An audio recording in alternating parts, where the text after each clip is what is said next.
लज्जतदार आणि चमचमीत मटण मसाला बनवण्यासाठी सर्वात आधी मटण स्वच्छ धुवून त्यात हळद, दही, आलं, लसूण, मिरची, कोथिंबीर याची पेस्ट बनवून मॅरिनेशन अगदी अर्धा तास अगोदर जरी ठेवलं तरी हरकत नाही. मग तेल तापल्यावर ठेचलेला आलं, लसूण, चिरलेला कांदा आणि मॅरिनेट केलेलं मटण छान मिक्स करून तेलावर शिजवून घ्यायचं. मग मिरची पावडर आणि धने जिरे पूड, हळद आणि घाटी मसाला म्हणजेच कांदा लसूण मसाला छान टाकून त्यात तेलावर शिजवून घ्यायचं. झाकणावर पाणी ठेवूनच वाफेवर शिजवायचं.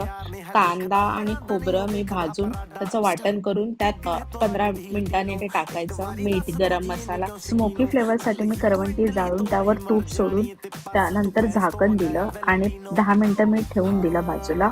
छान त्याला स्मोकी फ्लेवर आला आणि मला 40 to 45 मिनिट्स लागले हे पूर्ण मटण स्लो गॅसवर शिजवायला. तुम्हाला कदाचित जास्तही लागू शकतो, पण तुम्ही ही रेसिपी नक्की ट्राय करा. लाईक, शेअर, सबस्क्राईब करायला विसरू नका.